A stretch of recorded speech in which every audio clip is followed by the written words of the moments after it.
বললেন, আল্লাহ তুমি লোকটাকে সুস্থ করো। আপনাদের দোয়ায়, আল্লাহর দয়ায় আল্লাহ রাব্বুল আলামিন আমাকে সুস্থতা দান করলেন, বলি আলহামদুলিল্লাহ। 1-2 করে 12 দিন আমার কোনো জ্ঞান ছিল না। আমি শূন্য জ্ঞানে মৃত্যুর মতো হয়ে 12 দিন কলকাতার পিজিতে ঘুমালাম। চতুর্দিকে এলান হয়ে গেল, মনিরুদ্দিন ভাই মনে হয় আর বাঁচবে না, অনেকে এতক্ষণ মনে হয় মরে গেছে, এর একটা গুজব ছড়িয়ে গেল। কিন্তু আমার স্ত্রী চতুর্দিকে ফোন করে বলে যে দাওয়া আর দোয়া, আপনারা একটু মাওলানার জন্য দোয়া করবেন। আমার ভাইরা বিভিন্ন জায়গায় আমার জন্য দোয়া হলো। আল্লাহ বান্দার কথা ফিরিয়ে দিতে পারলেন না। আপনাদের দোয়ায়, আল্লাহর দয়ায় মহান রব্বুল আলামিন আমাকে 13 দিনের দিন আমার জ্ঞান ফিরে গেল, বলি আলহামদুলিল্লাহ। আমার ভাইরা জ্ঞান ফিরে গেল, কিন্তু 3টে জিনিস আমার কাছ থেকে চলে গেল বা আল্লাহ নিয়ে নিলেন। নাম্বার 1 গলার আওয়াজ, নাম্বার 2 একটা হাত, নাম্বার 3 একটা পা।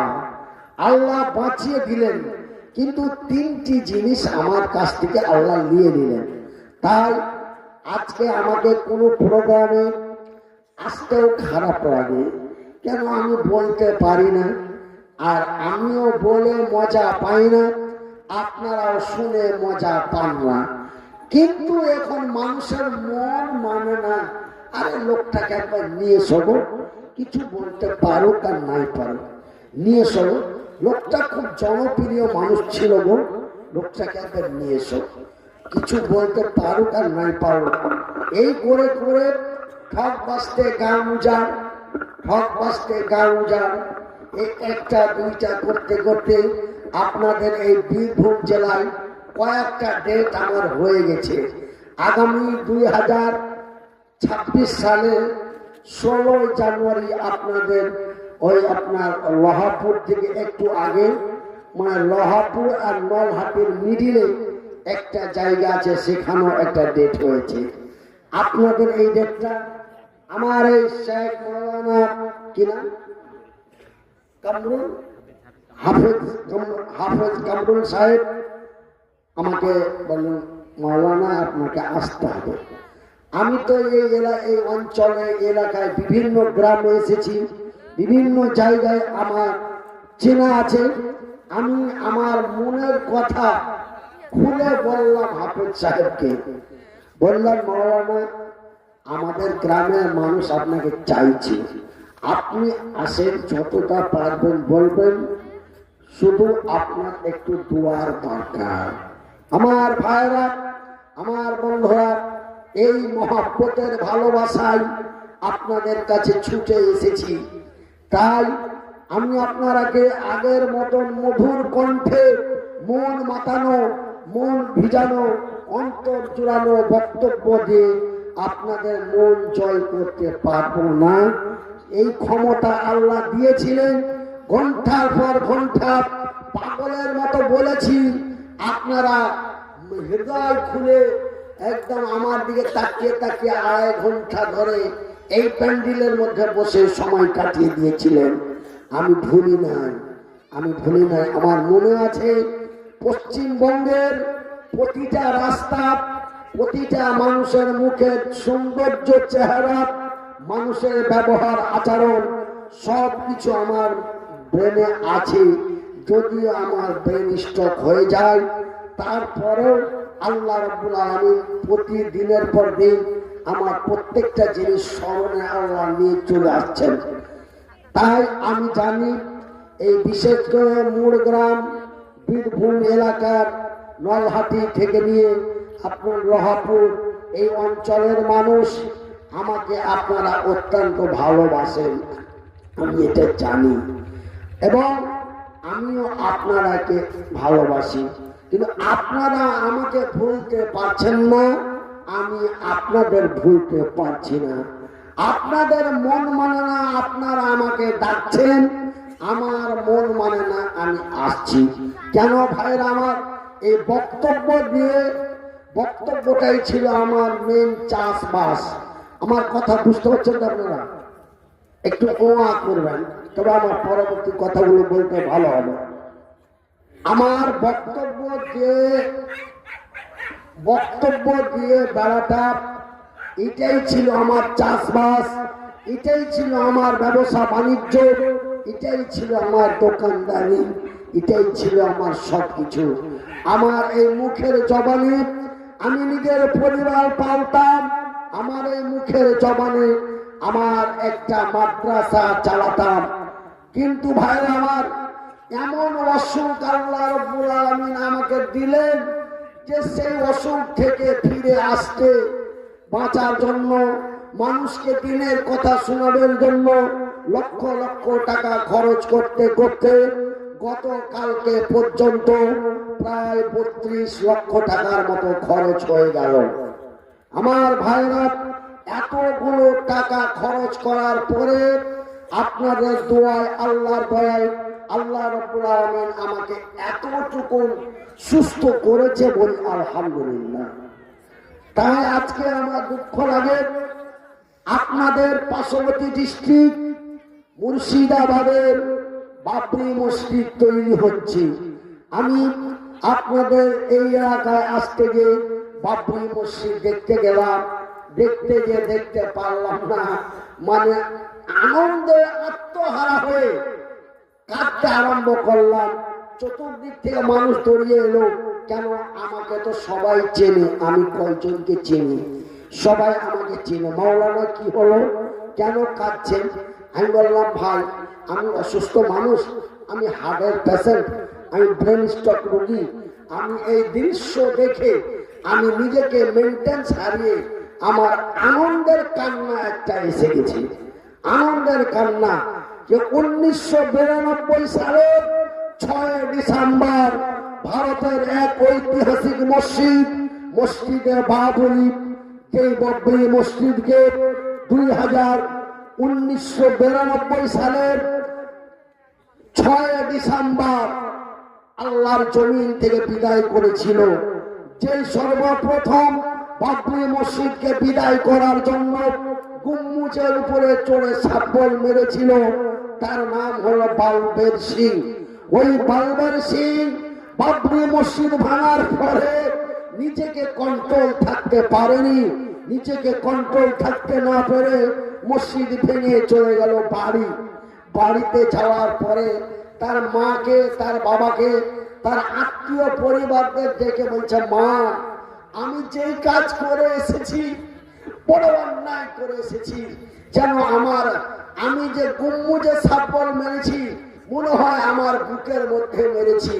মা আমি আর থাকতে পারি না, আমি আজকে ওয়াদা করছি মা, এই বাবরি মসজিদ আমি ভাঙলাম, এই মসজিদ আমি যতদিন আল্লাহর জমিনে বাঁচবো আমি 100টা মসজিদের কাজ করব। কতটা? 100টা মসজিদের কাজ করব। সেই বালবের সিং শুধু 100টা মসজিদের কাজ করে নাই, তারও চাইতে বেশি করেছে এবং সপরিবারকে নিয়ে একসঙ্গে কালেমা পড়ে মুসলমান হয়ে গেছে। একবার জোরে বলি নারায়ে তাকবীর। আমার মায়েরা, আমার বোনেরা, আমি আপনাদের বলে রাখি, কোনদিন নিজের যৌবনের গরম করবেন না। ভাইরা আমার, নিজের শক্তি গরম করবেন না। আমার মায়েরা, নিজের চেহারার রূপের বড়াই করবেন না। আজ তোমার রূপ আছে, কালকে তোমার রূপ নষ্ট হতে পারে। আমার ভাইরা, আজকে আপনার শক্তি আছে, কালকে আপনার শক্তি নষ্ট হতে পারে। বিশ্বাস করেন না? দেখেন মনিরুদ্দিন ভাইকে, এই লোকটা যখন স্টেজে বসে কথা বলতো সারা স্টেজ কাঁপতো। মানুষ মনিরুদ্দিনের সাথে সাথে নারায়ে তাকবীর আল্লাহু আকবার বলে চিৎকার করে প্যান্ডেল কাঁপিয়ে দিত। কিন্তু দেখেন ভাই, আজকে কোথায় গেল গাড়ি, কোথায় গেল বাড়ি, কোথায় গেল কি, কোথায় গেল গলার আওয়াজ, কোথায় গেল চলাফেরা শক্তি? আজকে ভাইজান আপনাদের এই সব এলাকায় জালসা করতে এসেছি, একাই এসেছি, একাই চলে গেছিলাম। কিন্তু আল্লাহ এমন করে আমাকে 3টি বছর থেকে পরাধীন করে দিয়েছে যে আজকে আমাকে সঙ্গে 2জন 3জন সাথে রাখতে হচ্ছে। তার মধ্যে আমার স্ত্রীকে রাখতেই হচ্ছে, না হলে তা সম্ভব নয়। আমার স্ত্রী যদি বলে আমি তোমার সাথে বেড়াতে পারবো না, তবে আপনাদের সাথে আমার আর দেখা হবে না। কিন্তু আজকে আপনার আমাকে দেখতে পেলেন, আজকে আপনার গলার আওয়াজটা পেলেন, এটা শুধুমাত্র একমাত্র আমার স্ত্রীর কারণে। আমার স্ত্রী যদি আমার সাথে না আসতো, আমি একাই আসতে পারতাম না। কেন? আমি আল্লাহ আমাকে প্রতিবন্ধী করে বানিয়েছে, কিন্তু আমি 1982 সালে আমার জন্ম। কত? 1982 সাল থেকে নিয়ে 2022 সাল পর্যন্ত আমি নিজেকে কোনোদিন প্রতিবন্ধী মনে করিনি। আমি 1982 সাল থেকে 2022 সাল পর্যন্ত আমি নিজেকে কোনোদিন অক্ষম মনে করিনি। কেন? আমি ভাবতাম আপনাদের মতোই একটা আমি মানুষ। আমার এই ছোট্ট ছোট্ট হাত, এই হাত দিয়ে আমি সব কর্ম করতাম। এই ছোট্ট ছোট্ট পা, এই পা দুটি দিয়ে আল্লাহর জমিনে চলতাম। কিন্তু ভাই আমার, আব্বা জানেন আমার, আল্লাহ রাব্বুল আলামিন আমাকে এমন একটি জায়গায় পৌঁছে দিয়েছে। আজকে এই জায়গাতে বসে আছি। যদি আপনারা আমাকে কেউ না নিয়ে যান, এখান থেকে আমার যাওয়ার আর ক্ষমতাটা নাই। দিয়েছিল কে? কথা বলেন, দিয়েছিল কে? আল্লাহ। নিয়েছে কে?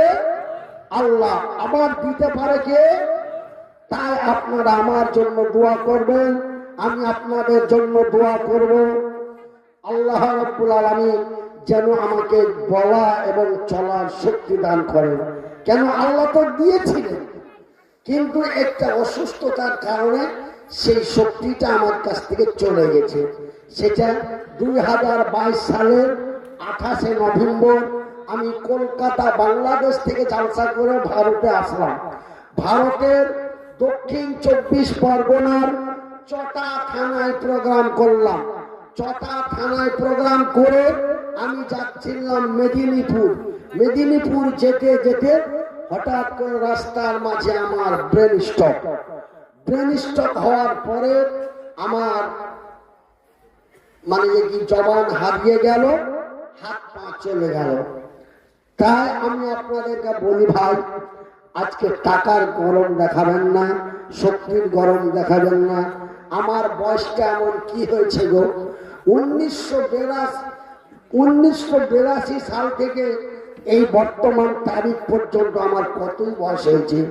যে অসুখটা আল্লাহ আমাকে দিয়েছে, এই অসুখটি 80-র পরে হয়, এই অসুখটি 74-এর পরে হয়, এই অসুখ 60-এর পরে হয়। কিন্তু আল্লাহ রাব্বুল আলামিন আমাকে এই অসুখটা 40-42 বছরে আল্লাহ দিয়ে দিল। তাই আমি অত্যন্ত কষ্টের মাধ্যমে বিগত 3 বছর থেকে জীবন যাপন করছি। আমি আপনাদের কথা ফেলতে পারি নাই। আমি এসেছি আপনাদের মহব্বত ভালোবাসায় শুধু আপনাদের সতর্ক বার্তা দেওয়ার জন্য, যে নিজেকে মহান মনে করবেন না, নিজেকে শক্তিশালী ব্যক্তি মনে করবেন না, নিজেকে পয়সাওয়ালা মনে করবেন না। জানেন, লক্ষ লক্ষ টাকার মালিক ছিলাম, আল্লাহ এমন একটি অসুখ দিয়ে দিল, গাড়ি বিক্রি করলাম, বাড়ি বিক্রি করলাম, সমস্ত কিছু বিক্রি করে দিয়ে এখন বর্তমানে আমি মাদ্রাসায় থাকি। গাড়ি নেই, বাড়ি নেই, সব চলে গেল। আমার ভাইয়েরা, আর মানুষ আসতে দেখে কিন্তু যেতে দেখে না। আর আল্লাহ কোরআনে বলছেন, অত ইসমান্তাসা অত জিল্লুমান্তাসা বিয়াদিকাল খায়র ইন্নাকা আলা কুল্লি শাইইন কাদির। নিশ্চয়ই আমি আল্লাহ দিতেও পারি, নিতেও পারি। দিতেও পারি, কথা বলে না, দিতেও পারি, নিতেও পারি। তো আল্লাহ দিয়েছিলেন, আল্লাহ নিয়ে নিয়েছেন। আমার ভাইরা, আমার বন্ধুরা, এমন একটা দিন আমার এসে গেল, এমন একটা সময় এসে গেল, পকেটে পয়সা নাই, ওষুধ নেওয়ার মতো কোনো সিস্টেম নাই। আমার স্ত্রী বলছে ঘরে একটা পয়সা নাই, কি করবে? তো তোমাকে তো অনেকেই মানুষ ভালোবাসে, তোমাকে অনেকেই মানুষ মহব্বত করে, তো লজ্জা শরম করে কি করবে, মানুষের সামনে কিছু একটু আবেদন করো। আমি আমার স্ত্রীর কথা শুনে আমি সোশ্যাল মিডিয়ায় একবার আমি ফেসবুকে আমি লাইভে আসলাম। একজন সাংবাদিক, উত্তর দিনাজপুরের রায়গঞ্জ থেকে এক সাংবাদিক আমার বাড়ি গেল। আমি সেই সাংবাদিকের সামনাসামনি হলাম, একটা ভিডিও আমার ভাইরাল করলো।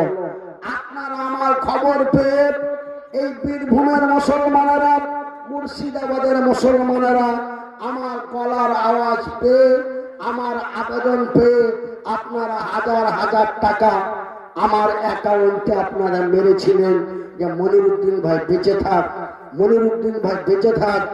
এইদিকে বীরভূমের নদিয়া বেথুয়া ডহরির এক ভদ্রলোক দিল্লির মাটিতে থাকে, দিল্লি থেকে ফোন করে শুধু কান্না করে। আমার স্ত্রী বলে লোকটা কে গো, কথা বলে না, শুধু কাঁদছে আর বলে হুজুরকে একটু দাও, হুজুর কি কথা বলতে পারে? আমার স্ত্রী বলল না, হুজুর কথা বলতে পারে না। আমি যাই বা হোক, ওই লোকটি দুনিয়া থেকে বিদায় নিয়েছে, আল্লাহ তাকে জান্নাতুল ফেরদাউস নসিব করুক। একবার জোরে বলি আমিন। ওই বেথুয়া ডহরির লোকটা কাঁদতে কাঁদতে আমার অ্যাকাউন্টে 5,000 টাকা মারল হুজুরের জন্য। হুজুরের পিছনে খরচ করেন, টাকা পয়সা নিয়ে চিন্তা করবেন না। আমি দিল্লি থেকে যত পারবো আমি সাহায্য সহযোগিতা আমি পাঠাতে থাকবো। তাই আমি জানি যে আপনারা বিপদের সময় আমার পাশে আপনারা ছিলেন, এটা আমার জানা আছে। তাই আমি আপনাদের বলতে চাই, আমার মুসলমান ভাইরা, আমার পর্দানশীল মা বোনেরা, আপনারা হলেন আমার মা, আমি আপনাদের সন্তান। মায়ের পায়ের নিচে আল্লাহর জান্নাত, মায়ের পায়ের নিচে আল্লাহর জান্নাত। আমার মায়েরা, আমার বোনেরা, আমার খালারা, একটা কথা আপনাদের বলে রাখি, ক্বালা নবী সাল্লাল্লাহু আলাইহি ওয়াসাল্লাম, নবী করিম সাল্লাল্লাহু আলাইহি ওয়াসাল্লাম বলেন, আল্লাহর আকাশের নিচে জমিনের উপরে, আল্লাহর আকাশের নিচে জমিনের উপরে, আল্লাহর আকাশের নিচে জমিনের উপরে আল্লাহ রাব্বুল আলামিন 3 জন ব্যক্তির দোয়া কবুল করেন। কজন ব্যক্তি? 3 জন। আমার মা বোনেরা, আপনারা কথা বলছেন, এতদূর পর্যন্ত আওয়াজ চলে আসছে, আপনারা একটু আস্তে কথা বলার চেষ্টা করুন।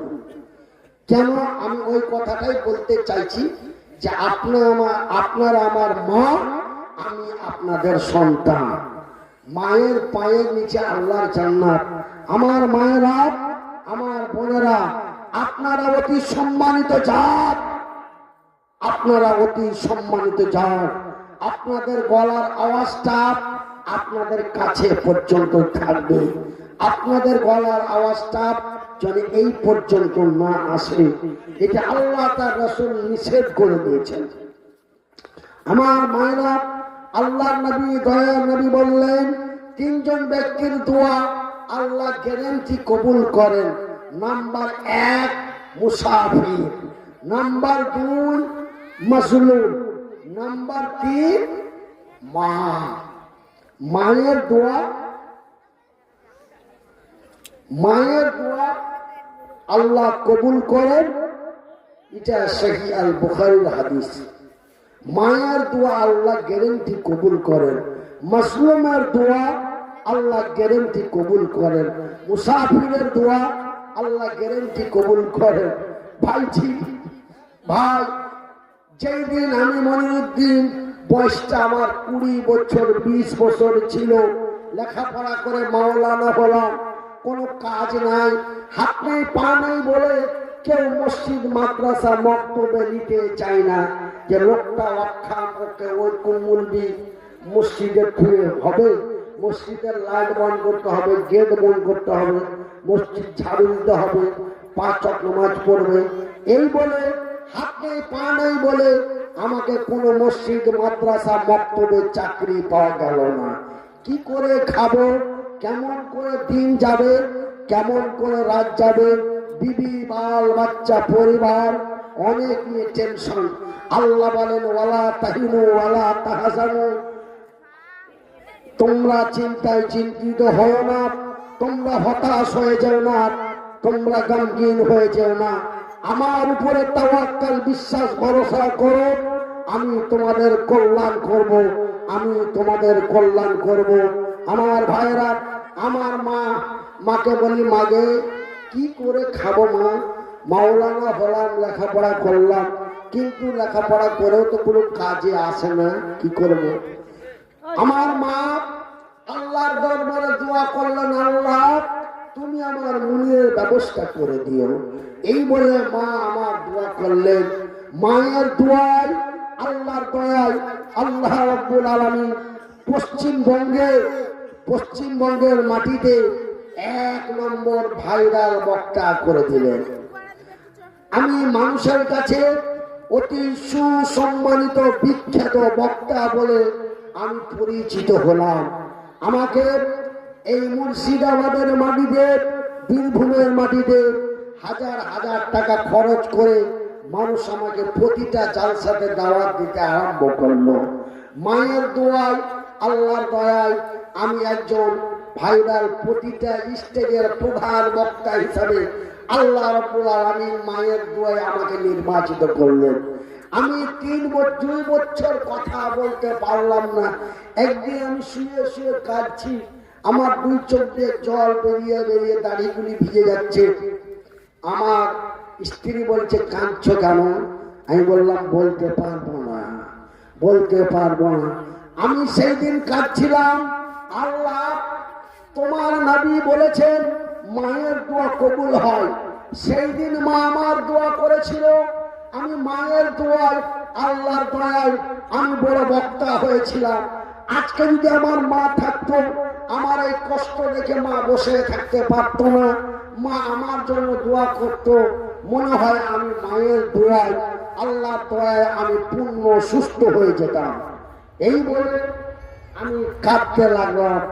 তাই আমার মায়েরা, আমার মায়ের মতো বয়সের যারা আজকের ময়দানে মা আছেন, আমি তোমাদের বলি মা তোমরা একটু আমার জন্য দোয়া করবে। মা আল্লাহর নবী বলেছেন মায়ের দোয়া গ্যারান্টি কবুল হয়। আমি তোমাদেরই সন্তান মা, কথা বলতে কষ্ট হয়, উঠতে বসতে চলতে ফিরতে কষ্ট হয়, কেন অনসাইড হয়ে গেছে, যেটা আমরা সকলেই বলি প্যারালাইসিস। আমার মায়েরা বোনেরা, আপনারা একটু আমার জন্য দোয়া করবেন, আমি আপনাদের জন্য দোয়া করব।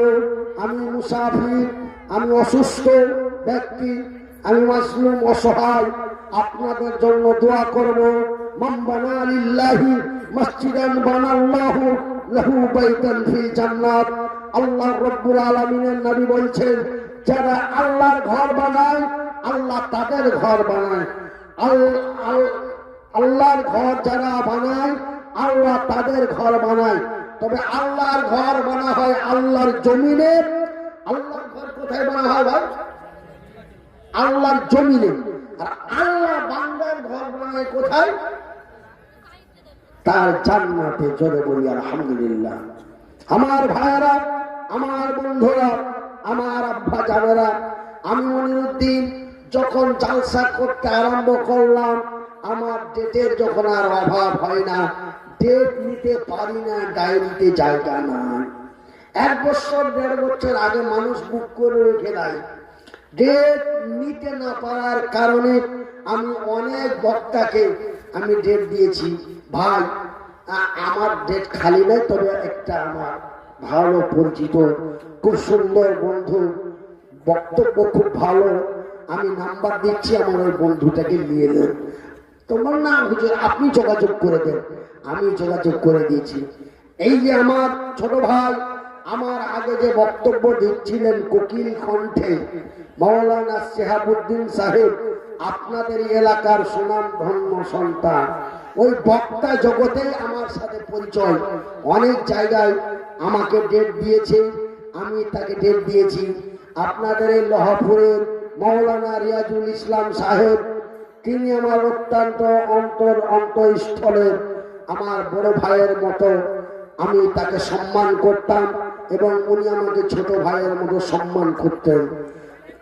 ভাই আমার, আপনারা আমার খবর কয়বার নেন, কিন্তু আমার রিয়াজুল ভাই প্রতি মাসে 2 মাসে একবার করে আমার খবর নাই। ভাই এখন কেমন আছেন? আপনার কথা অনেকে জিজ্ঞাসা করে, কি বলবো? আমি বলি বলবেন আল্লাহ দিয়েছে, বেঁচা আছে, কিন্তু অবস্থা খারাপ। যাই বা হোক আমার ভাইরা, তাই আমি আপনাদের বলে যাই, আল্লাহ মায়ের দোয়া কবুল করেন, আল্লাহ মায়ের দোয়া কবুল করেন। আপনারা মন মাতানো, অন্তর জোড়ানো বক্তব্য, আপনারা মন মাতানো, অন্তর জোড়ানো বক্তব্য আপনারা আমার শিহাবুদ্দিন ভাইয়ের মুখ থেকে শুনলেন। আমি আপনাদের একটু দোয়া দিতে চাই। আমার ভাইয়ের, আমার বন্ধুরা, আল্লাহর ঘর প্রতিষ্ঠিত করার জন্য, আল্লাহর ঘর নির্মাণ করার জন্য, আল্লাহর ঘর বাইতুল্লাহ, বাইতুল্লাহ মানে আল্লাহর ঘর, মসজিদ আল্লাহর ঘর, বাইতুল্লাহ। আমরা বলি মসজিদ, কিন্তু অ্যাকচুয়ালি মসজিদকে বলা হয় বাইতুল্লাহ, আল্লাহর ঘর।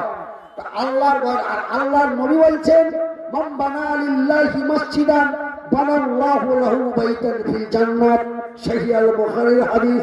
আল্লাহর রাসূল বললেন, যারা আল্লাহর ঘর বানায়, আল্লাহ তাদের ঘর বানায়। তবে আল্লাহর ঘর বানা হয় আল্লাহর জমিনে, আল্লাহ বান্দার ঘর বানায় তার জান্নাতে। একবার জোরে বলি নারায়ে তাকবীর। তবে আল্লাহর ঘর মসজিদের জন্য তথা জান্নাতের ঘরের জন্য আপনারা একজন ব্যক্তি দাঁড়িয়ে বলবেন, মনিরুদ্দিন ভাই, আপনাকে দেখে আমার কলিজা ফেটে যায়। আপনি এত সুন্দর একটা ব্যক্তি ছিলেন, আল্লাহ আপনাকে করেছে কি? আপনি এই অসুস্থ হালাতে, সফরের হালাতে আমার জন্য দোয়া করবেন। আমি আমাদের এই মসজিদের জন্য আমি 5,000 টাকা দিলাম।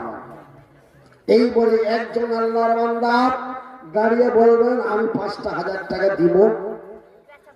আপনাদের এই লোহাপুর মাদ্রাসায় জলসা করতে এসেছিলাম, আমার মনে আছে। আমি লোহাপুর মাদ্রাসায় জলসায় এসেছিলাম, মাওলানা আব্দুল আউয়ালের পরে আমাকে স্টেজে দিলেন। এই লোহাপুর মাদ্রাসার জন্য অনেক, কেউ 20,000, কেউ 25,000, কেউ 50,000 করে আমার হাতে দিয়েছিলেন। আমি এক হাতে ধরতে পারিনি, 2 হাত দিয়ে টাকা নিয়ে স্টেজে রেখেছিলাম। আপনারা আমাকে এতই ভালোবাসতেন, আপনারা আমার কথার এতই মূল্যায়ন করতেন। তাই আজকে আমি বিপদের হালাতে, অসুস্থ অবস্থায় আপনাদের কাছে এসেছি। আপনাদের এই মসজিদের জন্য মাত্র 5,000 টাকার আবেদন করি। আমার মায়েরা, আমার ভাইয়েরা, আমার বোনেরা, আমার খালারা, একজন ব্যক্তি, এতগুলো মাহফিলে মানুষের মধ্যে একজন ব্যক্তি দাঁড়িয়ে বলবেন, মনিরুদ্দিন ভাই আমি 5,000 টাকা দেব। কত টাকা কত মনে চলে গেল, আমি 5,000 টাকা দিব। একজন আল্লাহর বান্দা দাঁড়িয়ে যান, একজন আল্লাহর বান্দা দাঁড়িয়ে যান। একজন। আমার ভাইরা, আপনারা সাইড থেকে কেউ কথা বলার চেষ্টা করবেন না। আপনাদের গলার আওয়াজ যখন আমার কানের মধ্যে আসে, তখন আমার মনে হয় এর কথা বলতে পারে না, ওকে কি বকাচ্ছ, বাদ দাও। মানে আমার এরকম একটা অন্যরকম একটা ভাইরাস আছে। এই জন্য বলি যে আপনারা উভয়ে কথা বলুন, কিন্তু আওয়াজটা আপনাদের কাছে পর্যন্তই রাখেন। আমার কাজ পর্যন্ত পাঠার চেষ্টা করবেন না। কেন আমার কষ্ট হয়? আহারে, এই লোকটার জন্য মানুষ অপেক্ষার পর অপেক্ষা দাঁড়িয়ে থেকেছে, অপেক্ষার পর অপেক্ষা দাঁড়িয়ে থেকেছে, ঘন্টার পর ঘন্টা কথা শুনেছে, কিন্তু আজকে সুর নাই, সার নাই, তার জন্য আমার কোনো মূল্য নাই। আমার মনে ব্যথা হয় ভাই, আর আমার এই ব্যথাতেই হয়েছে অসুখ, মানে হার্ট, এটাকে বলে হার্ট। মানে মানুষের শরীরের মধ্যে দুটো ইঞ্জিন ফিট করা আছে, একটা ইঞ্জিন আছে এখানে আর একটা আছে এখানে বাম সাইডে। তো ডাক্তার আমাকে বলে, মনিরুদ্দিন ভাই ভাগ্য ভালো, ব্রেন স্ট্রোক রোগী বাঁচে না, হার্ট স্ট্রোক, ব্রেন স্ট্রোক, ওকে মরতেই হবে, কিন্তু আপনার রুজি বাকি আছে। আল্লাহ আপনাকে ভালোবাসে, আপনাকে পরীক্ষা করার জন্য আল্লাহ বাঁচিয়ে দিয়েছে। কিন্তু ব্রেন স্ট্রোক রোগী 100টার মধ্যে 99টাই মারা যায়, একটা বাঁচে, তার মধ্যে আপনি একটা। আপনি দুঃখ করবেন না, আপনি যে ফিরিয়ে পেয়েছেন, দুনিয়াতে বেঁচে আছেন, মানুষজনকে দেখছেন, খাচ্ছেন, ঘুরছেন, ফিরছেন, এটাই আল্লাহর লাখ শুকরিয়া। আপনি টেনশন করবেন না, টেনশন করবেন না। মনে করি টেনশন করব না, কিন্তু টেনশন এসে যায়। মনে করি টেনশন করব না, কিন্তু টেনশন এসে যায়। তাই আমি আপনাদের বলি ভাই, আমার এই কথার জবানটার একটু সম্মান রক্ষা করুন। আল্লাহর ঘর মসজিদের জন্য একজন ব্যক্তি 5,000 টাকা, একজন ব্যক্তি, অনলি একজন ব্যক্তি 5,000 টাকা দেবেন ভাই। আজকে আমার কথা বলতে কষ্ট হয়, কি দিয়ে বা আপনাদের ওয়াজ শোনাই, কি দিয়ে আপনাদের কথা বলি। নিজের জীবনের কথা বলতে গেলে অন্তর ফেটে যায়, বাকি কথা আর বলতে পারি না। আমার ভাইয়েরা, আমার বন্ধুরা, এই বিহারের একটা জলসার ডেট দিচ্ছে। আমি বলছি ভাই, আমি তো কথা বলতে পারি না ভাই, আমার তো 1-2 করে 2 বছর আমার জবান বন্ধ থাকলো, আমি কথা বলতে পারলাম না। আমাকে বলছে, আরে মনিরুদ্দিন ভাই, আপনি এসে কি স্টেজে বসে থাকতে পারবেন? কোন রকম পারবো। তো আপনি এসে বসে থাকবেন, আপনাকে বক্তব্য দেওয়ার দরকার নাই, আপনার দোয়াটা একটু নিব। আপনি তো এক মুসাফির, দ্বিতীয়তে আপনি এখন অসুস্থ ব্যক্তি, আপনি মুহতাজ, নাচার, অসহায়। আপনার চেহারা এখানটা আমরা দেখব এবং আপনার একটু দোয়া নিব, এই বলে আমাকে বর্তমান মানুষ ডাকছে। মানুষের কথা ফেলতে পারি না যাই, কিন্তু কথা বলতে না পারার কারণে আমার মনে বড় ব্যথা হয়, মনে বড় কষ্ট হয়। তারপরে নিজেকে টেনশন করি যে একটা মানুষ এমনি তো বক্তব্য দিতে পারি না, ছেলে মেয়ে স্ত্রী সব পরিবারকে বেঁধে একটা জালসায় যাব, কে জানি মানুষের কি বলবে না বলবে। আজকে যেমন আপনাদের গ্রামে এসে ঢুকেছি, ঢুকা সত্ত্বেও যেই বাড়িটাতে আমাকে রাখার জন্য নিয়ে গেছে, বাড়িতে যাওয়ার পরে যখনই আমার স্ত্রী গাড়ি থেকে নেমে রুমে যাচ্ছিল, তো 3 জন একদমের মানে বড় বড় মোবাইল ফিট করে আছে। আর আমার স্ত্রী কিন্তু মোবাইলের ভিডিও এবং ফটো নিয়ে কিন্তু চরম আকারের সমস্যা। ও কিন্তু মানে আমাকে আল্লাহ কি চালাক করেছে, আমার চাইতে খাতার না। ও মোবাইল ধরার ক্যাপাসিটি দিয়ে বুঝে নিবে আপনি ভিডিও করছেন না ছবি করছেন, কার করছেন, আমার করছেন না তার করছেন, বুঝে নিবে। আমার স্ত্রী বুঝে নেওয়াতেই একটু মনে ব্যথা হয় যে আপনারা কি আমার ফটো করার জন্য, আপনারা আমার ভিডিও করার জন্য দাওয়াত করেছেন, না মনিরুদ্দিন ভাইকে জলসা দেখার জন্য, শোনার জন্য করেছেন? এই বলে একটু রাগ হয়েছিল। তারপরে আমার হাফিজ সাহেব ভাই আর অনেকেই সেটাকে সংশোধন করে সেটাকে আবার সমস্যার সমাধান করেছেন। তাই আমি আপনাদের বলতে চাই ভাই, কেন একদিনের মেহমান আমার কাছে কেন আপনারা দুঃখ পাবেন, আপনাদের কাছে কেন আমি দুঃখ পাবো? আমার স্ত্রীর বক্তব্য হলো যে আমার স্বামীর যত পারো ভিডিও করো, যত পারো ফটো করো, কিন্তু আমি একজন মেয়ে মানুষ, মহিলা মানুষ, আমার ফটো কেন করছো? আর এখন আপনাকে একটা ফটো দিয়ে, আপনাকে একটা ভিডিও দিয়ে আমার ভরসা নাই। কেন আপনি 1 ঘন্টা পর, 2 ঘন্টা পর আমার ওই ভিডিওটা আপনি সোশ্যাল মিডিয়ায় দিয়ে দিতে পারেন, তাই না? এটা একটা মানুষের মনের আনন্দ। ওই এখানটা ইট মাথায় করে বাবরি মসজিদে দিতে যাচ্ছে না, ওখানে আশেপাশে কুড়িয়ে নিচ্ছে কে জানি, দিয়ে ওই ছবি করে দিল, ফেসবুকে ছেড়ে দিল। আজকে যখন আমি বাবরি মসজিদ দেখার জন্য ওখানে দাঁড়ালাম, একজন আসামের মেয়ে, একজন আসামের মহিলা ওই টুকটুকি গুলোতে চড়ে মোবাইলের সেলফি ক্যামেরা ধরে নিয়েছে। মই আহিয়াছু, মই আহিয়াছু, এই ভারতের পশ্চিমবঙ্গের মুর্শিদাবাদে বাবরি মসজিদ দেখবা আহিয়াছু, আপনারা দোয়া করবেন, মোর লাগিয়া দোয়া করবেন এবং বাবরি মসজিদের লাগিয়ে দোয়া করবেন। এইভাবে তুমি মহিলা মানুষ সোশ্যাল মিডিয়াতে তুমি চিল্লাবা, তুমি আবার নিজেকে মুসলমান দাবি করো। তুমি কোন মুসলমান? তুমি কোন মুসলমান নারী? আজকে বড় লজ্জা লাগে, আজকে বড় লজ্জা লাগে আমার ভাইরা। মোবাইলের ভিতরে ঢুকলেই দেখা যায় মুসলমানের মেয়ে বেহায়া, বেপর্দা, নির্লজ্জা হোক, বেহায়া, বেপর্দা, নির্লজ্জা হোক, ওই ভিডিও করে, ফটো করে, আগা হিলিয়ে পাছা হিলিয়ে সোশ্যাল মিডিয়ায় ভিডিও করে, 30 সেকেন্ডের ভিডিও, 20 সেকেন্ডের ভিডিও, 1 মিনিটের ভিডিও, স্বামী স্ত্রীতে কি গল্প করে সেই গল্পগুলোকে রেকর্ডিং করে অনলাইনে দিয়ে দিচ্ছে। তুমি কোন মুসলমান? তুমি কোন গ্রামের মেয়ে? তুমি কেমন তোমার বাপ?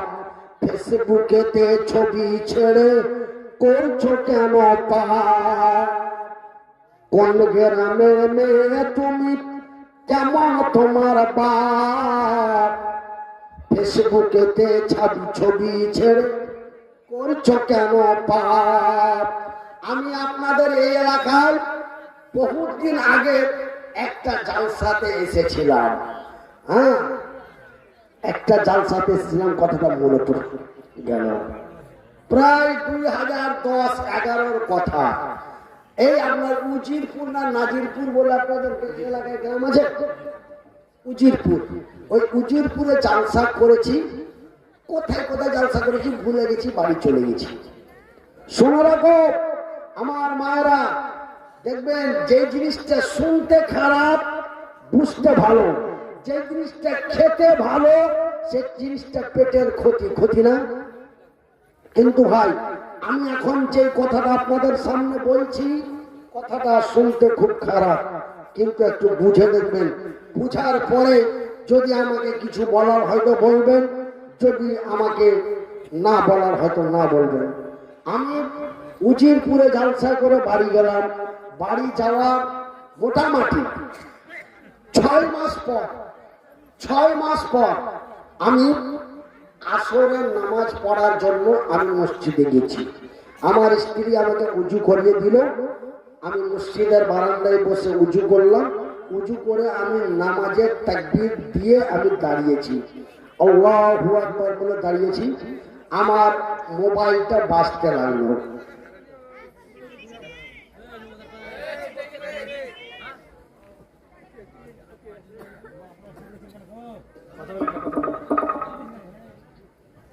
তো আমার মোবাইলটা বাজছে, আমি বাজল, নামাজ পড়ে সালাম ফিরে আমি মোবাইলটা রিসিভ করলাম। আমি বললাম যে কে তুমি গো? আমি নামাজ পড়ছি, পরে কথা বলো। আবার লাগাতে আছে। নামাজ কমপ্লিট করলাম, মসজিদের বারান্দায় বসে আছি। তখন একাই চলাফেরা সবকিছু করতে পারতাম। 2011 সালের কথা। শুনে রাখো আমার মা বোনেরা, আপনাদের জন্যই বলি, শুনতে খারাপ কিন্তু কথাটা ভেবে দেখবেন।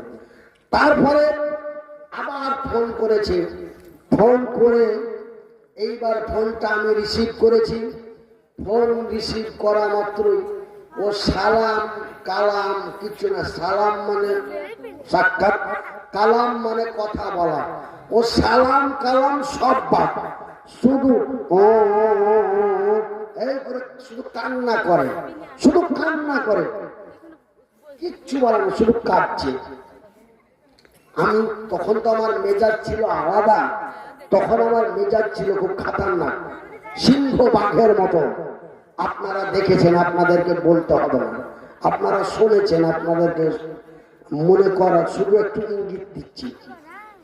তো তখন তো সিংহের মতো আওয়াজ ছিল, এই কে তুমি গো, এইভাবে কান্না করছো, তোমার প্রয়োজনীয় কথা থাকলে বলো, আর না হলে আমি ফোনটা কেটে দিলাম। তারপরে বলছে, মাওলানা বলছি, আপনি অসহায় মানুষ, আপনি অক্ষম মানুষ, আপনি আমার জন্য একটু দোয়া করবেন, আর আমাকে কিছু দোয়া শিখিয়ে দেন। কিসের দোয়া? বলছে যে একজন যুবক ছেলে, 2011 সালের কথা বলছি, একজন যুবক ছেলে আমাকে বিয়ে করব বলে বিয়ের প্রলোভন দেখিয়ে আমাকে 1-2 করে 3.5 বছর ব্যবহার করেছে। 3.5 বছর ব্যবহার করার পরে ওই ছেলেটা আমাকে বিয়ে করেনি। তো আমি বিনা বিয়ে করাতে আমি ওই যে পুরুষটার সাথে বড় অন্যায় করেছি। তো আমি এত অন্যায় করেছি, এই অন্যায়ের ক্ষমা করার জন্য একটু কিছু দোয়া থাকলে আমাকে শিখিয়ে দেন, আমি আল্লাহর কাছে খুব কাঁদব। আপনার ওয়াজ শুনে আমার হুঁশ খুলে গেছে, আপনার ওয়াজ শুনে আমার মনের মধ্যে জেগে গেছে, আমি তওবা করেছি, এই নোংরামি কাজ আর কোনোদিন করব না, এই অন্যায় কাজ আর কোনোদিন করব না। ওই ছেলেটা আমাকে বিয়ে না করে অন্য জায়গায় বিয়ে করেছে, কিন্তু আমাকে ফালতু বিয়ের প্রলোভন দেখিয়ে আমাকে 3.5 বছর ব্যবহার করেছে। আমি তওবা করেছি, এই কাজ আর কোনোদিন করব না। আমি বললাম, শুনে রাখো, একটা কথা শুনে রাখো, তোমারই মতো একজন মেয়ে সেই আল্লাহর নবীর জামানায়, কার জামানায়? আল্লাহর নবীর জামানায়। আজকে যেমন তুমি নিজে থেকে আমার কাছে ধরা দিচ্ছ, ঠিক এমনই আল্লাহর নবীর কাছে একজন নওজোয়ান তরুণ যুবতী নারী আল্লাহর নবীর কাছে চলে গেছেন। ইয়া রাসূলুল্লাহ, ও আল্লাহর নবী, দয়ার নবী, বিশ্বের নবী, আমি বড় পাপিষ্টি, আমাকে শাস্তি দাও। আল্লাহর নবী, দয়ার নবী তার দিকে লক্ষ্য করছেন না, বলছেন, ও আল্লাহর নবী, আমি জেনা করেছি, আমি অন্যায় করেছি, আমাকে অন্যায়ের শাস্তি দেওয়া হোক। আল্লাহর নবী তার দিকে লক্ষ্য করেন না। কেন আমার নবী লক্ষ্য করছেন না? যদি কথা আমি ভালো করে ক্লিয়ার করে শুনি, তবে তো তাকে পূর্ণ শাস্তি দিতে হবে। এই জন্য আল্লাহর নবী, দয়ার নবী তার কথার দিকে লক্ষ্য করছেন না। একবার নয়, দুইবার নয়, তিনবার নবীর কাছে দরখাস্ত করলেন। আল্লাহর নবী চতুর্থবারের বেলায় বলেন, ও মহিলা, তুমি কি গর্ভবতী নাকি? বলে, হ্যাঁ আমি গর্ভবতী। তবে ফিরে যাও, তোমার গর্ভে যে সন্তান আছে, এই সন্তান যেই দিন প্রসব হবে সেই দিন তুমি আসবে। মেয়েটা আল্লাহর নবীর কথা শুনে বাড়ি চলে গেলেন। অপেক্ষার পর অপেক্ষা করে কখন আমার বাচ্চা ভূমিষ্ঠি হবে, আমি আল্লাহর নবীর কাছে যে পবিত্র হব, আমি নাপাক অবস্থায়, আমি এই বদনসিব অবস্থায় আমি জান্নাতে যেতে চাই না, মরতে চাই না, আমি মরলে পবিত্র হয়েই মরব।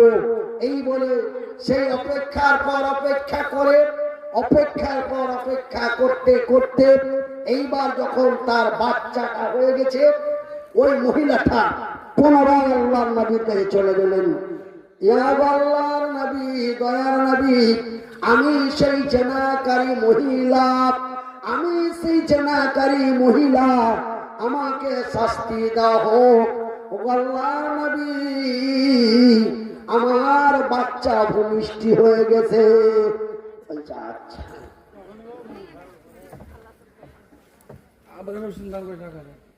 কে? আবরার আবরার আবরার হোসেন 1000 টাকা। আল্লাহ তুমি তার নেক দান কবুল করো, জোরে বলে আমিন। আমার ভাইরা, এতক্ষণ পর্যন্ত আমার ইঞ্জিনটা হিট হতে সময় লাগলো। প্রথমে কথাগুলো আমার আর দিয়ে আসছিল না, এখন আটটা ভেঙেছে না ভাঙেনি? আলহামদুলিল্লাহ বলেন। তবে ইঞ্জিনটা গরম হতে মানে আমার ডাক্তার 3 মাস আগে রিপোর্টে যেটা পাওয়া গেল যে আমাকে ডাক্তারে বললেন, মৌলানা আপনার অলরেডি 2টো ফ্যান নষ্ট হয়ে গেছে, 2টো তার, আপনার যে স্পিকারের যে 2টো তার, আপনার যে মানে যে লাঞ্চ থেকে যে আপনার মস্তিষ্কে যে 2টো তার গেছে, মানে আমরা যে নার্ভ বলি বা রগ বলি, তো আপনার 2টো তার ফল্ট হয়ে আছে। তবে আপনি যদি এই ফল্ট সারাতে চান তবে আপনাকে ভেলোর যেতে হবে। ভেলোর যেতে গেলে আপনাকে মোটামুটি 25 থেকে 30 লাখ টাকার দরকার। তারপরেও ঠিক হবে কিনা তার গ্যারেন্টি নাই। আপনার ব্রেন সার্জারি করতে গিয়ে আপনি মারা যেতেও পারেন, আপনার 2টো চোখও যেতে পারে। সেহেতু আপনি আল্লাহ ভরসা করে ওষুধ খেয়ে যান। আল্লাহর কাছে আশা রাখছি, আল্লাহ যখন আপনাকে বাঁচিয়ে দিয়েছে, আশা করে আস্তে আস্তে আপনার ফল্ট তার 2টো হয়তো ঠিক হয়ে যেতে পারে। এই বলে আমি এখন পর্যন্ত ওষুধ খেতে আছি, খাবারের আগে, খাবারের পরে, সকালবেলায়, সন্ধ্যাবেলায়, ওষুধের পর ওষুধ চলতে আছে। 3 বছর পেরিয়ে গেল। ভাইরা আমার, বন্ধুরা আমার, এইবার ওই মেয়েটা বলছে, ইয়া রাসূলুল্লাহ, আমার বাচ্চা, আমার সন্তান প্রসব হয়ে গেছে, আমার যেটা করণীয় আমাকে করে দেন। আল্লাহর নবী, দয়ার নবী, বিশ্বের নবী বললেন, রে আল্লাহর বান্দি, রে আল্লাহর বান্দি, রে নবীর উম্মতি, আমি নবী বলছি, তোমার বাচ্চাটা হয়েছে, ওই বাচ্চাটা 1-2 করে তোমার 2 বছর দুধ পান করবে। ক বছর? 2 বছর। তবে আমি তোমাকে শাস্তি দিতে পারি, কিন্তু আমি ওই মাসুম দুধ খাওয়া বাচ্চাটাকে আমি শাস্তি দিতে পারি না। তবে তুমি ফিরে চলে যাও। যেই দিন তোমার বাচ্চাটা তোমার বুকের দুধ ছেড়ে দিয়ে যখন আল্লাহর জমিনের খাবার খেতে লাগবে, সেই দিন তুমি আসিও। আমি যে হাদিসটা বলছি, এটা কি কোনো বানানো কথা বলছি ভাই? কথা বলেন। আপনারা শুনেছেন তো এর আগে কোন আলেম ওলামার মুখে? এইবার কেন বর্তমান শিক্ষিত জগতের মানুষ একটা কথা ভুল বললে চট করে ফল্ট পড়ে যাবে। এইবার ওই মেয়েটা আবার ফিরে চলে গেল কাঁদতে কাঁদতে, আল্লাহ আমার বাচ্চার দুধ ছাড়তে ছাড়তে, একেই বলে সলেহা নারী।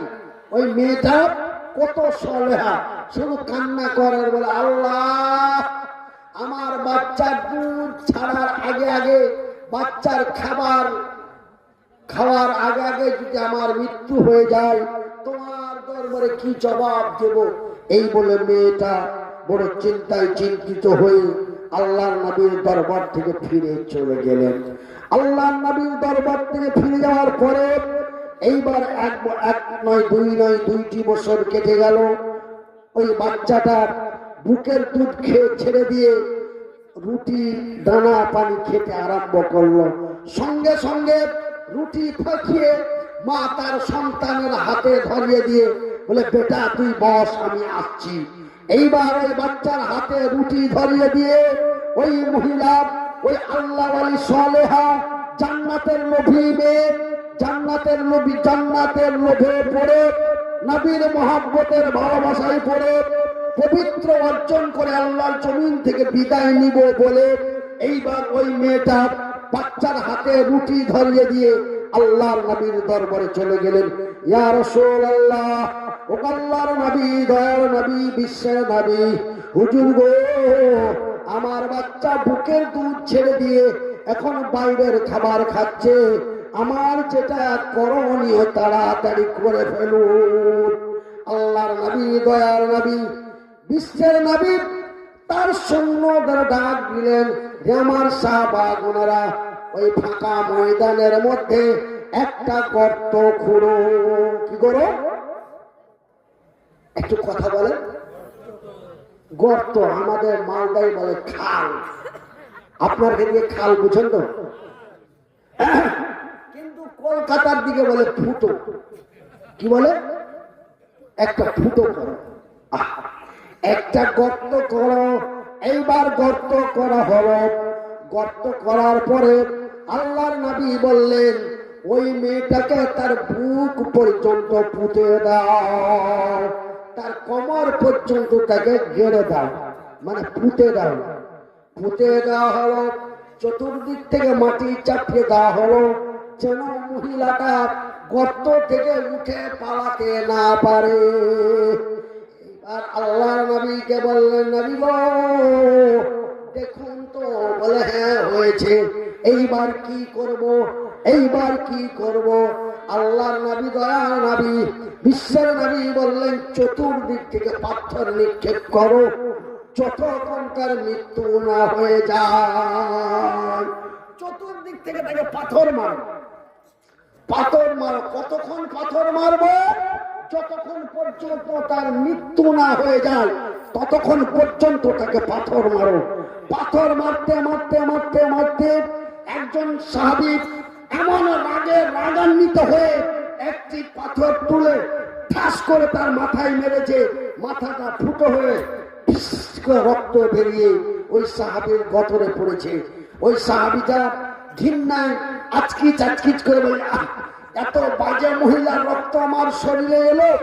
আল্লাহর নবী, দয়ার নবী, বিশ্বের নবী বললেন, রে আল্লাহর বান্দা, রে আমার সাহাবী, ওই যে মেয়েটার রক্ত তোমার গতরে ছিটেছে, তার জন্য তুমি নিজেকে ঘৃণা মনে করো না?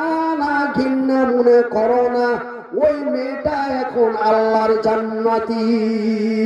নারায়ে তাকবীর, নারায়ে তাকবীর। ওই মেয়েটা এখন আল্লাহর জান্নাতি। আমার ভাইয়েরা, আমার বন্ধুরা, আমার মায়েরা, তোমরা হলো মায়ের জাত, তোমাদের পায়ের নিচে জান্নাত। আল্লাহ আপনাদের অতি সম্মান দিয়েছে, মা যৌবন দিয়েছে, হেলা করো না, সৌন্দর্য দিয়েছে। রঙ্গ করে রাস্তায় চলো না, রঙ্গ করে চলতে গেলে ক্ষতি আপনারই হবে, পুরুষেরা হবে না। আমার ভাইয়েরা, আমার বন্ধুরা, আমার মায়েরা, তোমরা আমার মা, আমি তোমাদের সন্তান, তোমাদের পায়ের নিচে আমাদের জান্নাত। সেহেতু আল্লাহ আমাকে মারতে মারতে ছেড়ে দিয়েছে। হঠাৎ কখন আপনাদের মাঝ থেকে বিদায় নিয়ে চলে যাবো জানি না। আল্লাহি আমার আল্লাহ ভালো জানেন। একটা কথা বলে যায় মা, একটা কথা বলে যায়, তোমরা মায়ের জাত, তোমরা রাস্তা পথে ঘাটে বাজারে অফিসে আদালতে যেখানে যাবে, মায়ের সম্মান নিয়ে যাবে, মায়ের ইজ্জত নিয়ে যাবে। মা বড় মায়ার জিনিস, মা বড় দয়ার জিনিস। যেহেতু মায়ের ইজ্জত আকাশের উপরে, তোমরা মায়ের সম্মান। তুমি যদি সুন্দর করে হিজাব পরে সুন্দর করে যদি তুমি পর্দাশীল হয়ে যদি রাস্তায় চলো, তবে তোমাকে মা বলে ডাক দেবে। কি বলে ডাকবে? আরে খালা, খালা, খালা, তোমার বাড়ি কোথায় গো? হ্যাঁ, তুমি একটা বোরখা পরে ভদ্র হয়ে সুন্দরভাবে বাজারে যাও, তোমাকে সবাই বোন, কেউ বোন বলবে না, কেউ বলবে মা, কেউ বলবে খালা, কেউ বলবে আপা। আর যদি তুমি ওরকম হয়ে ওই জঙ্গিপুরের জোসনার মতো, আর আমাদের মালদার ফুলমুনির মতো, আমাদের মালদার ফুলমুনির মতো, আর ওই আসামের রিজিয়া বেগমের মতো যদি বেহায়া হয়ে একবার বাজারে চলে যাও, তোমার বাপটাও তোকে ভাবি বলবে। সবাই রঙ্গ করে ভাবি বলে ডাক দিবে, দিবে না? বলবে ও ভাবি, ও ম্যাডাম, ও ভাবি, ও ম্যাডাম, এত রঙ্গ করে কই যাইবা গো? এত রঙ্গ করে যাইবা কই? আর বলেন না, একটু যাইতেছি ওইখানে। কোনখানে? বলে একটা দেখা করার জন্য এসেছে একজন। তবে আমার মায়েরা, তুমি যদি বেহায়া বেপর্দা হয়ে চলো, তোমাকে ভাবি বলে ডাক দিবে, তোমাকে ম্যাডাম বলবে, তোমাকে আর মা বলবে না। কিন্তু তুমি যদি অমন ইজ্জত সম্মান নিয়ে তুমি যদি হিজাব পরে সুন্দর করে রাস্তা পথে চলো, তোমাকে মা বলে ডাক দেবে, আপা বলে ডাক দেবে, খালা বলে ডাক দেবে। তবে মায়ের সম্মান বড় সম্মান, মায়ের পায়ের নিচে আল্লাহর জান্নাত। আমার ভাইরা, আমার বন্ধুরা, আমরা পুরুষ, আল্লাহ আমাদের পুরুষও গোটা ক্ষমতা দিয়েছেন, বলি আলহামদুলিল্লাহ। আমরা পুরুষ, আল্লাহ আমাদের পুরুষও গোটা ক্ষমতা দিয়েছেন। সেহেতু আপনাকে আমি একটা কথা বলে যাবো ভাই, শুনতে বড় খারাপ লাগে। আপনি একজন নারীর পুরুষ, আল্লাহ আপনাকে পুরুষও গোটা ক্ষমতা দিয়েছে। আপনি কেমন করে আপনার স্ত্রীর হাতে অ্যান্ড্রয়েড মোবাইল তুলে দিয়ে দিলেন, আর আপনার স্ত্রী বলছে হাগো হাগো আমরা দুজন ভিডিও করবো। ইয়া করে লাভ কি হবে? বলে সব ফেসবুকে আর ইউটিউবে টাকা কামিয়ে বড় লোক হয়ে গেল। বলে তুমি আর আমি একটু হাসি মজাক করবো আর ভিডিও করে ফেসবুকে দিয়ে দিব। এইবার ওই ভিডিও আমার খালু দেখবে, আমার দাদু দেখবে, আমার মা দেখবে, আমার আব্বা দেখবে, সবাই দেখবে। আমরা দেশের কাছে ভাইরাল হয়ে যাব, পরিচিত হয়ে যাব। আর এইটা আমাদের অ্যাকাউন্টে হাজার হাজার টাকা ঢুকবে। এই সামান্য টাকার লোভে পড়ে, অল্প টাকার লোভে পড়ে তোমার নিজের অঙ্গ প্রত্যঙ্গ অপার পুরুষের কাছে সোশ্যাল মিডিয়ায় তুলে দেওয়ার জন্য তুমি তোমার স্ত্রীকে পারমিশন দাও। ওই ফারাক্কার একটা মেয়ে, ওকে একজন ফোন করে বলছে, তুই এত বেহায়া বেহায়া, এত নির্লজ্জ অভদ্র ভাষা বলে ভিডিও কেন করছিস? বলছে কথা বেশি বলবেন না, আমি যা করি আমার স্বামীর পারমিশনে করি। আমি যে ভিডিও বানাই আমার স্বামীর কাছে পারমিশন নেওয়ার পরে বানাচ্ছি।